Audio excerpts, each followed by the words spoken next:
오늘 우리에게 주시는 말씀은 이사야서 51장 17절부터 마지막 절까지 말씀이 되겠습니다.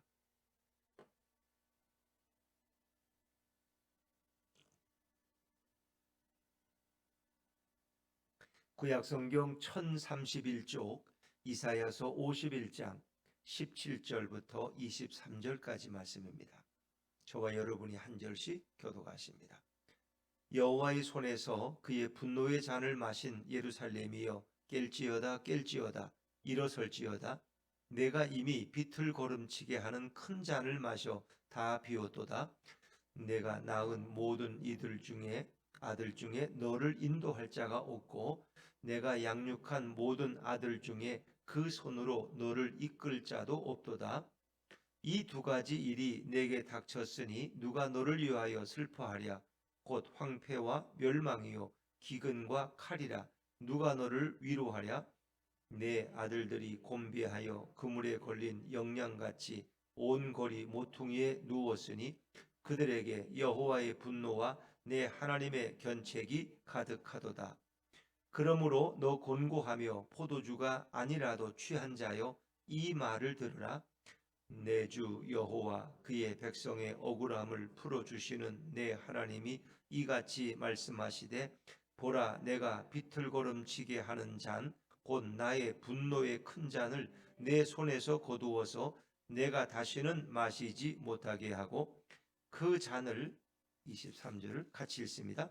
그 잔을 너를 괴롭게 하던 자들의 손에 두리라. 그들은 일찍이 내게 이르기를 엎드리라. 우리가 넘어가리라 하던 자들이라.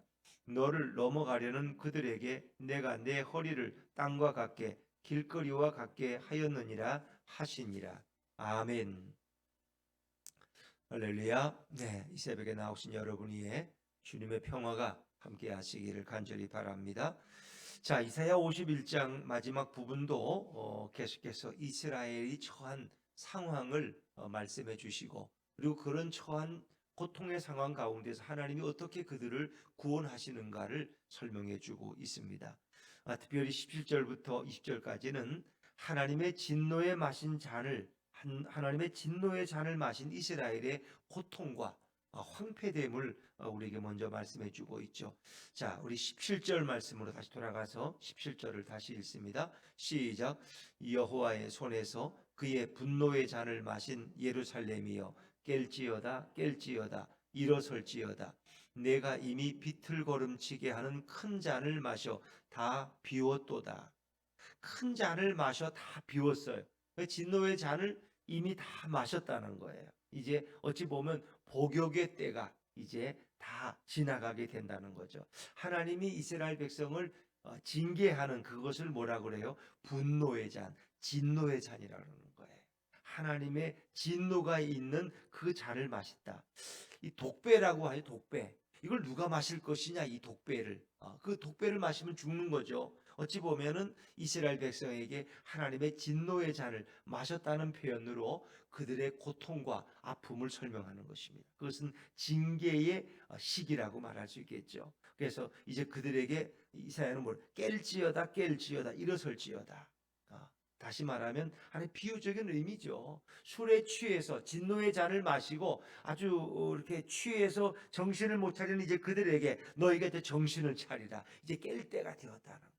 이제 일어날 때가 됐다는 거예요. 그러니까 70년 동안은 그 진노의 잔을 마시고 그 고통 가운데 그냥 엎드려 있었어요. 엎드려 있었어요. 아무런 소망이 없었어요. 그런데 이제 다시 하나님이 그들을 회복시킬 때가 왔다는 것입니다. 내가 이미 비틀거름치게 하는 큰 잔을 마셔 다 비웠도다. 그 큰 잔이 이제 다 마셔서 이제 비워졌어. 이제 그 고통의 시간이 이제 끝나가고 있다는 것을 설명하죠. 근데 문제는 너희들을 바벨론 포로에 너희가 진노의 그 잔을 마시고 비틀거리고 있는 그 상황에서 너희를 인도하거나 너희를 구원할 자가 없다는 거. 이게 이제 그들의 아픔이에요. 자, 18절 말씀으로 넘어가죠. 18절입니다. 시작. 내가 낳은 모든 아들 중에 너를 인도할 자가 없고 내가 양육한 모든 아들 중에 그 손으로 너를 이끌 자도 없도다. 그러니까 이스라엘이 낳은 위대한 어떤 장수나 지도자가 나와서 너희들을 이렇게 구원하면 되는데 너희들을 구원하고 이끌 자가 없다는 거예요. 그러니까 너희에게 너희가 낳은 자식들 중에는 너희를 바벨론의 땅에서 다시 살려올 구원할 그럴 인물이 없다는 거예요. 인물이. 너희에게는 아무런 소망, 자기 자신만 바라봐서는 이스라엘 스스로 자신들을 구원할 수가 없어요. 그런 인물을 배출하지를 못했어요. 이 얘기는 바꿔 말하면 오직 하나님만이 너희들을 그 포로에서 구원할 수 있다는 거예요. 메시아만이 너희들을 그 땅에서 이끌어낼 수 있다는 거예요. 너희 후손 가운데는 그만한 일을 행할 자가 없다는 것입니다. 인간에게는 소망이 없어요. 근데 하나님은 그 일을 하실 수 있다는 것을 역설적으로 우리에게 보여주고 있다는 거예요. 네가 낳은 자식 중에서는 너를 인도할 자가 없고 내가 양육한 모든 아들 중에는 그 손으로 너를 이끌어 나올 자가 없어. 그 얘기는 하나님이 너희들을 이끌어낼 수 있다. 하나님만이 그 일을 하시지 어떤 인간도 그 일을 못한다는 거예요. 이제 그랬는데 이 이스라엘 후손 가운데는 그 일을 못하지만 결국 그 일을 하나님이 누구한테 맡겨요? 이제 파사 제국의 페르시아의 고레스에게 그 일을 맡기지. 그러니까 너희 후손 가운데는 없고 고레스가 그 일을 대행할 것이다. 대행할 것이다. 이제 그 얘기는 뭐 미래로 종말론적인 구원으로 넘어가면은 인간이 그 일을 하지 못하고 신으로 이 땅에 오신 메시아 예수님께서 너희들을 영원한 구원으로 이끌 것이다 하는 것을 우리에게 예표해 주고 있는 거죠. 또 18절 19절 말씀도 같은 맥락의 얘기가 시작됩니다. 자, 19절 말씀도 읽어보죠. 19절 시작. 이 두 가지 일이 내게 닥쳤으니 누가 너를 위하여 슬퍼하랴. 곧 황폐와 멸망이요 기근과 칼이라. 누가 너를 위로하랴. 늘 이 두 가지 일이 내게 닥쳤다는 건데 이 황폐와 멸망 이건 짝이에요. 기근과 칼 늘 같이 온다는 거예요. 황폐와 멸망, 기근과 칼 이건 늘 우리들을 괴롭히는 어떤 자연의 재앙이에요. 자연의 재앙, 땅의 재앙이고 또 외적으로부터 오는 고통인데 이제 주석가들은 그렇게 말해요. 이 황폐와 멸망, 기근과 칼 네 가지 이제 이런 고통스러운 일이 오는데 황폐와 기근은 짝이라는 거예요. 같은. 그러니까 기근이 오면은 결국 그 땅은 황폐해진다. 기근이라는 건 뭐예요? 비가 안 오고 그래서 물이 없어 농사를 짓지 못하고 사람들이 살 수가 없어요. 그럼 그 땅은 황폐한 땅이 된다는 거예요. 그래서 황폐와 기근은 하나의 연결된 어떤 그런 내용이고 또 멸망과 칼 이건 외적이 칼을 들고 오면은 그 땅은 다 멸망당한다는 거예요. 그래서 멸망과 칼도 하나의 짝으로 이렇게 보고 있습니다. 이 두 가지라고 말하자면 결국은 이제 짝이 된 네 가지인데 결국 이 두 가지 일이 너에게 이스라엘에게 닥쳤다는 거예요. 그런데 누가 너를 위하여 슬퍼하랴? 누가 너를 위로하랴? 이게 지금 너희가 다 멸망당하고 포로로 끌려갔기 때문에 너희를 위해 슬퍼할 자도 없고 너희를 위로할 자가 없다는 거예요. 위로라는 것은 이제 회복의 의미가 있어요. 너희를 다시 예전같이 회복시킬 그런 자도 없다. 그 얘기는 바꿔 말하면 인간 중에는 그 일을 할 자가 없고 오직 하나님만이 그 일을 하실 수 있다. 하나님만이 너희를 위로할 수 있고 하나님만이 진정 너희의 문제를 해결할 수 있다는 그런 역설적인 의미를 가지고 있다는 거예요. 너희 후손 중에는 너희 이스라엘 자손 중에는 너희들을 위기에서 건져낼 자가 없다. 결국은 역사 속에서는 페르시아의 고레스 왕을 통해서 하나님이 그 일을 하시지만 그것은 궁극적으로 하나님이신 그분이 예수님이 이 땅에 오셔서 너희들을 구원으로 이끌 것이다. 너희들을 회복시킬 수 있을 것이다 하는 것을 말씀하시는 거예요. 자, 그리고 지금 이스라엘 백성에 당하는 그 처참한 고통의 환경을 성경은 또 이렇게 묘사하고 있어요. 자, 우리 20절 말씀을 좀 주목해서 보실까요? 20절입니다. 시작. 내 아들들이 곤비하여 그물에 걸린 영양같이 온 거리 모퉁이에 누웠으니 그들에게 여호와의 분노와 내 하나님의 견책이 가득하도다. 아멘. 내 아들들이 이스라엘의 후손들이 지금 곤비해 피곤하고 비참한 상황에 처했는데 마치 그들의 모습이 그물에 걸린 영양 같고 온골이 모퉁이에 누워 있는 자들과 같다는 거예요. 그래서 지금 그들은 분노 가운데 하나님의 분노 가운데 있고 하나님의 징계 가운데 지금 처해 있다는 거예요. 이제 20절의 이 배경은 이렇게 여러분이 이해하시면 됩니다. 예루살렘 성도 그렇고 고대 근동의 모든 성들은 문을 여는 시간이고 닫는 시간이 있어요. 그러니까 아무나 성 안으로 못 들어와요. 성은 이렇게 성곽이 쌓여져 있고 파수꾼이 지키고 오직 성문이 뭐 정문과 후문이 있듯이 이렇게 문이 있어요. 동문, 서문, 뭐 남문, 서문 이렇게 있듯이 동서남문. 그러니까 우리 이제 한양도 결국은 뭐예요? 이 문이 이렇게 예전에 있잖아요. 그렇죠? 그 문을 닫으면 그 성 안에 못 들어오는 거예요. 그래 외적이 침입해 오면은 그 성을 이제 막을 수 있는 거죠. 그 경비병들이 지키고 있는 거죠.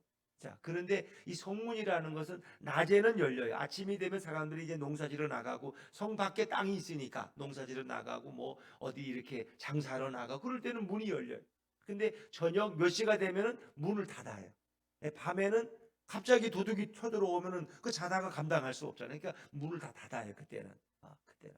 그래서 이제 문을 닫는 시간이 지난. 우리는 예전에 뭐가 있었어요? 통행금지가 있어서 어느 시간이 되면 이제 거리를 다닐 수, 밤에는 다 안 되는 거예요. 통행금지에 걸리면 이제 벌금을 물어야 되니까 이제 파출소에 이제 구금이 돼야 돼요. 그러기 위해. 그러니까 성문이 닫히면은 아무도 못 들어오는 거예요. 근데 어디를 출타했다가 시간이 늦어서 성문으로 못 들어오는 사람들이 있어요. 이제 그 사람들은 문을 안 열어줘요. 그럼 어떻게 해야 돼요? 그 밤을 성문 밖에서 세워야 돼. 성문이 있는 그 밖에 광장에 다 움츠려 추우니까 거기 몰려서 이렇게 이제 기다리는 거야. 왜 새벽이 오기를. 그걸 한번 생각해 보세요.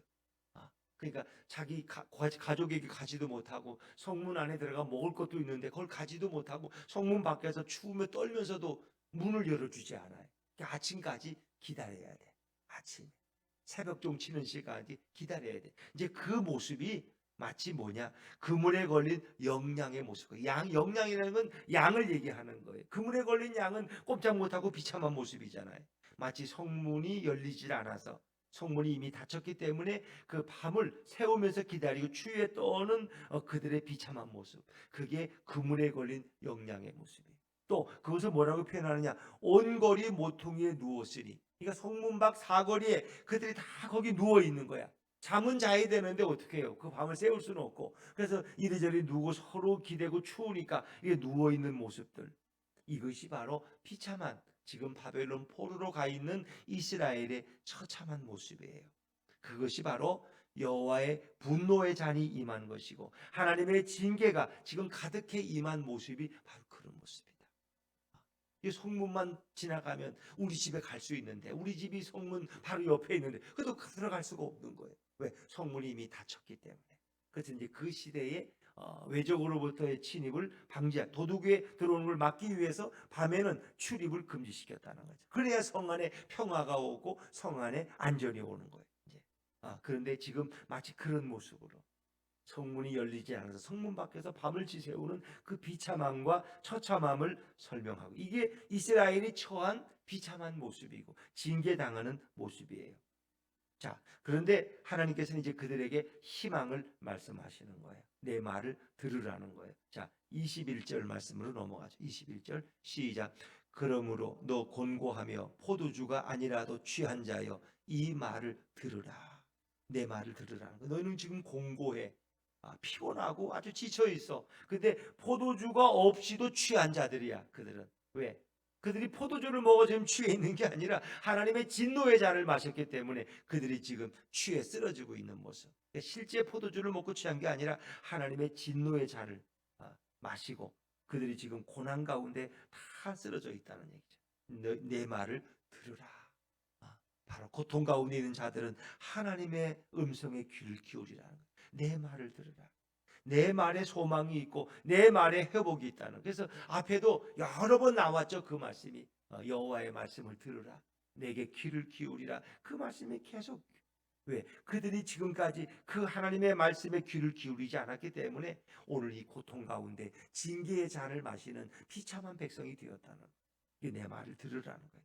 그리고 하나님은 이제 소망을 말씀하셔요. 자, 22절로 넘어갑니다. 22절 시작.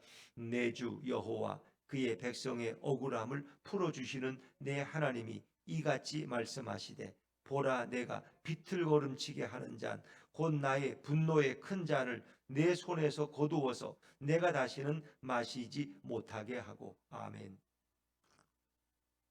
자, 그들에게 말씀하신 하나님은 어떤 하나님이에요? 22절에 보니까 내 주 여호와 그의 백성의 억울함을 풀어주시는 하나님. 어떤 분이에요? 여러분의 억울함을 풀어주시는 하나님. 그것은 신원을 회복시키는 하나님. 그들이 억울하게 이 고통 가운데, 사실 억울한 건 아니죠. 그들의 죄값 때문에 그러는데 사실 그들의 죄가 이로 해서 받는 징계지만은 오히려 그보다 더 많은 그들은 아마 학대와 고통을 경험했을 거예요. 억울함을 풀어주시는 내 하나님이 이같이 말씀하시되 보라 내가 비틀거름치게 하는 잔 곧 나의 분노의 큰 잔을 내 손에서 거두어서, 이제 이스라엘에게서 그 진노의 잔을 거두겠다는 거예요. 진노의, 이제 너희의 복역의 때가 끝났으니까 이제 그만하면 됐다는 거예요. 큰 잔을 내 손에서 거두어서 내가 다시는 마시지 못하게 하고 다시는 너에게 이런 고통이 없게 하겠다는 거예요. 근데 이제 그것만 보면 그 바벨론에서 돌아온 이후에 영원히 고통이 없어졌냐? 그렇지는 않습니다. 그들이 또 그 다음에는 어떻게 해요? 또 로마에 의해서 또 억압을 당하고 고통당하죠. 그리고 결국은 마지막 예루살렘 성이 다 황폐화되고 저항하다가 결국은 다 세계로 뿔뿔이 흩어지는 되는데, 내가 다시는 마시지 못하게 하고, 이 말씀은 이제 메시아가 오셔서 그들을 영원한 메시아의 왕국으로, 새하늘과 새 땅으로 인도하셔서 다시는 그런 고난을 겪지 않게 합니다. 이제 그런 말씀으로 여러분이 받아들이셔야 돼요. 그래서 메시아가 오시면 너희들을 이제 눈물도 고통도 이별도 질병도 아픔도 없는 영원한 하나님의 나라로 너희들을 이끌어 드리실 것이다. 그 미래의 예언을 우리에게 하고 있는 거예요. 자, 그런데 그 잔을 누구에게 넘기신다는 23절이 중요하죠. 이제 23절은 이제 바벨론에게 그 잔을 넘기시겠다는 거예요. 자, 23절 말씀을 다시 읽죠. 23절 시작. 그 잔을 너를 괴롭게 하던 자들의 손에 두리라. 그들은 일찍이 내게 이르기를 엎드리라. 우리가 넘어가리라 하던 자들이라. 너를 넘어가려는 그들에게 내가 내 허리를 땅과 같게 길거리와 같게 하였느니라 하시니라. 아멘. 자, 그 잔을 너를 괴롭게 하던 자들의 손에 두리라. 너를 괴롭게 하던 자들은 이제 바벨론. 근데 이제 바벨론이 하나님이 그들을 들어 쓰신 거예요. 징계의 도구로. 근데 징계의 도구로 쓰임 받던 그들이 다시 징계받는 백성이 되어 버렸어요. 이게 바벨론이에요. 왜? 하나님이 그들을 징계하는 자들로 융성하게 해서 결국 예루살렘을 멸망시키고 그들을 포로로 끌고 오게 했는데, 바벨론은 지나치게 이스라엘 백성을 학대했다는 거예요. 너희가 내 백성을 학대했다는 거예요. 하나님의 징계의 도구로 쓰임 받았지만 다시 그들의 죄 때문에 그들은 멸망당합니다. 그건 아수르도 마찬가지고 바벨론도 마찬가지. 그들은 징계다. 러시아나 이 러시아 같은 나라도 북한의 김일성이가 러시아의 장교로 있다가 이제 꼭두각시가 돼서 와서 정권을 잡고 이제 6.25 전쟁을 일으키잖아요. 근데 러시아가 뒤에서 다 도와줬죠. 근데 그 러시아가 결국은 이제 우리 6.25의 전쟁을 일으키는 원흉인데, 그 러시아가 어떻게 됐어요? 그 외에는 어렵죠. 지금 전쟁을 일으켜서 이 모양이지만 러시아는 많이 분열되고 어렵죠. 지금도 푸틴도 제정신이 아니라 그러고 바지에다 오줌을 쌀 정도로 지금 치매가 있다고도 그러고 이런 얘기 많은데, 우리나라가 러시아에 의해서 공격을 당하는 우리가 러시아를 원조하던 나라가 된 거 아세요? 우리도 지금 러시아를 우리가 엄청나게 많이 도와줬는데 아직 돌려받지 못하고 있어요. 그냥 어려우니까 러시아가. 그래서 러시아가 우리를 북한의 김일성이와 함께 우리를 초토화시키는 그런 계획을 세웠지만, 우리는 그 6.25의 어려움을 딛고 일어나서 다시 경제 부흥을 일으키고 이제는 러시아가 우리에 의해서 원조받는 나라가 됐다는 거예요. 원조받는. 우리가 러시아를 많이 도와줬는데 지금 제대로 아마 돌려받지 못하고 있을 거예요. 왜? 러시아가 워낙 어려우니까 그 상황이. 긍지적으로 이제, 그러니까 하나님이 한때는 러시아를 이렇게 징계의 도구로 사용했겠지만 그들은 다시 일어나지를 못하고 지금도 이렇게 전쟁에 휩쓸려서 앞으로 어떻게 될지 그건 알 수가 없는 거죠. 러시아라는 나라는. 자, 하나님이 바벨론을 한때 징계의 도구로 쓰셨지만 이제 그들이 다시 징계받는 민족이 된다는 거예요. 그래서 그 잔을 너를 괴롭게 하던 자들의 손에 두리라. 결국 그들은 하나님이 허락하신 이상으로 이스라엘을 너무 학대했고 괴롭혔기 때문에 이제 그들의 죄 그리고 그들의 우상 숭배의 죄 때문에 결국 바벨론도 하나님의 징계를 받고 그 나라가 사라져 버리게 되는 거죠. 근데 그들이 어떻게 괴롭혔느냐 이스라엘을 이제 그 내용이 그 다음 구절에 나오는 거죠. 그들은 일찍이 내게 이르기를 엎드리라 우리가 넘어가리라. 이 엎드리라는 건 뭐예요? 그 나라가 전쟁에서 망하면 그 나라의 패배한 나라의 왕은 정복군들 앞에서 엎드렸다는 거 아세요? 우리가 뭐 우리나라 역사 속에서도 왜 몽고에 저항하다가 지니까 몽고 왕 앞에 가서 뭐예요? 우리나라 왕이 뭐 10배를 했는지 3배를 했는지 뭐 엎드려 절을 하잖아요. 그들 앞에. 그게 이제 굴욕이야. 패배했기 때문에 정복자에게 패배당한 민족은 그 굴욕을 당하는 거, 수모를 당하는 거죠. 근데 그 당시에는 왕들이 아직 땅에 엎드려요. 그러면 그들의 정복자의 왕과 장군들이 그 왕을 밟고 지나간다는 거예요. 목을 한 번씩 밟고 군합발로. 그러니까 생명을 살려주는데 한 나라의 왕이었으니까. 그런데 그 목을 밟고 덩어리를 밟고 지나간다는 거예요. 그건 완전히 너희가 우리에 의해서 정복당했, 짓밟힘을 당했다는 거예요. 전쟁은 그런 거예요. 그들은 일찍이 내게 이르기를 엎드리라 우리가 넘어가려 너를 밟고 지나가겠다는 얘기예요. 너를 넘어가려는 그들에게 내가 허리를 땅과 같게 허리를 완전히 펴서 그냥 밟고 지나가도록 땅과 같이 길거리와 같게 그러니까 사람이 지나가는 길처럼 너희가 그대로 엎드려서 너를 밟고 지나갔다는 거예요. 바벨론이. 그러니까 이스라엘이 왕들이 예루살렘의 왕들이 결국 그런 굴욕과 수모를 당하고 코가 꿰어서 귀가 꿰어서 바벨론의 포로로 끌려가고 그렇게 살았던 그 치욕스러운 역사를 다시 말씀하시는. 그런데 이제는 그 진노의 잔을 너희를 괴롭히던 바벨론의 손에 넘길 것이다. 주님이 말씀하시는 거죠. 그러니까 이 고통 가운데서 이제 너희를 구원할 것을 주님이 이사야를 통해서 말씀하시. 그러나 그것은 단지 역사 속에서 바벨론에서 포로가 되었던 자리에서 돌아오는 것만이 아니라 이제 죄로 인해서 억압과 고통 가운데 처해 있던 인류를 영원한 자유와 해방의 길로 인도하시겠다는 주님의 계획이 설명되어 있는 것이죠. 죄의 포로되어서 죄와 사망 가운데 살던 인류를 영원한 구원과 해방과 자유로 인도하시겠다는 주님의 계획이 오늘 본문을 통해서 소개되어지고 있습니다. 바로 그 일을 하시는 분이 누구냐? 이 땅에 오시는 메시아 예수 그리스도십니다. 우리 인류를 구원하기 위해서 하나님이 인간의 몸을 입고 이 땅에 오신 성탄절이 우리 기독교에서는 가장 큰 절기로 그렇게 받아들일 수. 왜? 하나님이 인간의 몸을 입고 이 땅에 오신 성탄절. 이게 가장 큰 의미가 있는 거죠. 그 다음에 중요한 의미는 이제 부활절이죠. 이 땅에 오신 그리스도께서 우리의 죄를 지고 십자가에 죽으셨지만 다시 하나님이 그를 죽은 자 가운데서 살리셔서 부활의 영광을 맛보게 하신 그래서 가장 큰 절기는 성탄절과 부활절입니다.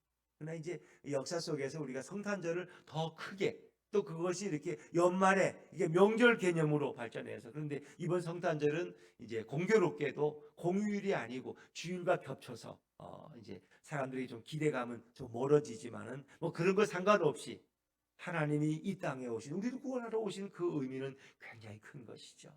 그래서 이 대림절은 이 땅에 오시는 아기 예수님을 다시 우리 마음의 구유에 모셔드리는 그런 기다림의 소망의 계절이고 다시 이 땅에 오실 재림의 예수님을 기다리는 계절이 바로 대림절입니다. 성탄절은 그래서 1년 중에서 가장 큰 기독교의 절기다. 이런 공휴일이 아니라 이제 흥청망청되는 뭐 이런 망연해하는 그런 달이 아니라 우리에게 정말 이 땅에 오신 예수님을 우리 마음의 왕자에 모셔드리는 그런 계절이 바로 대림절이다. 오셔서 우리 이 땅의 모든 억울함을 풀어주시고 우리를 진정으로 회복시켜 주시고 우리를 위로해 주실 그 메시아가 오시는 그분. 그래서 어둠 가운데 있는 백성들에게 참 빛으로 오시는 그리고 고통과 전쟁 가운데 있는 자들에게 참 평화의 왕으로 오시는 예수님을 우리 인류가 다 마음에 모셔드리는 그런 아름다운 성탄절이 되었으면 좋겠습니다. 그 좋으신 예수님을 우리 마음의 주인으로 모시고 한 주간도 그분과 동행하는 축복의 한 주간 되시기를 주의 이름으로 축원합니다.